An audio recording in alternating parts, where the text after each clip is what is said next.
says that 80% of the wealth is up here, and as you go closer to the right side, you get closer and closer to Elon Musk or Jeff Bezos or Bill Gates or Warren Buffett. Well,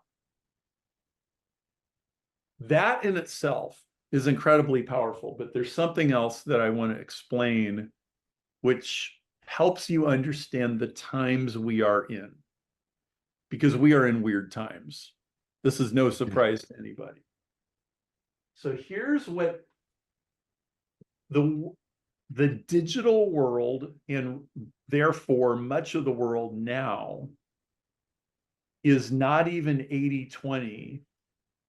It's 90-10 or 95-5.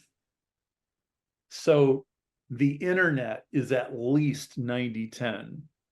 10% of the websites get 90% of the traffic, and 90% of the websites get 10% of the traffic.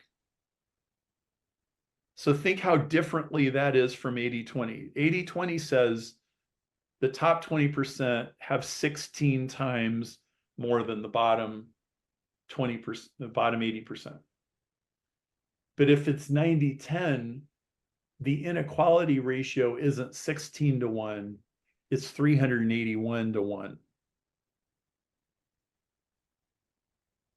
This is how the world has actually changed. Now, I don't want to get too much into the theoretical reasons for why this is, other than just to say it's because the internet is frictionless.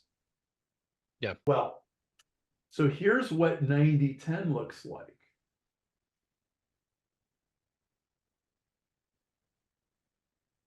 $90-10 is the blue line, where the have-nots have less and the haves have more. And frictionless systems work perfect until they break. And when they break, they don't work at all. So this is not some weird little theory. This is your everyday experience. So let me give you an example. Do you guys remember that giant freighter that got stuck in the Persian Gulf about 3 years ago? And you saw the satellite photos of ships backed up and backed up and backed up for miles and miles. And literally all of a sudden, there's no bread in the convenience store, and and Costco does not have TVs, and the supply chains, just because of one ship. Yep.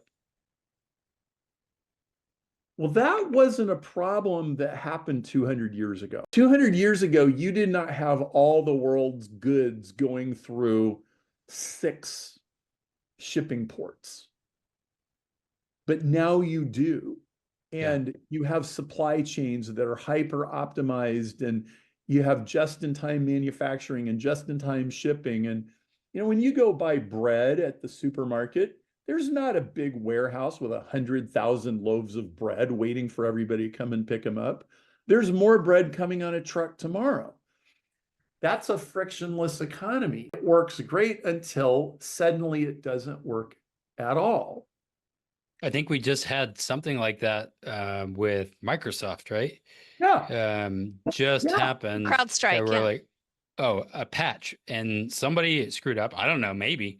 And I'm like, wait, it just shut down the Fed and other places. Airports, I'm like, really? yeah. Yes. Airport. This is crazy.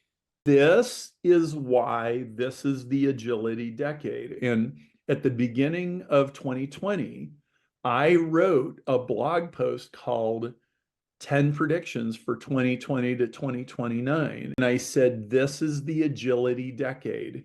And half the things I predicted have already come true. You can go back and look at that blog post.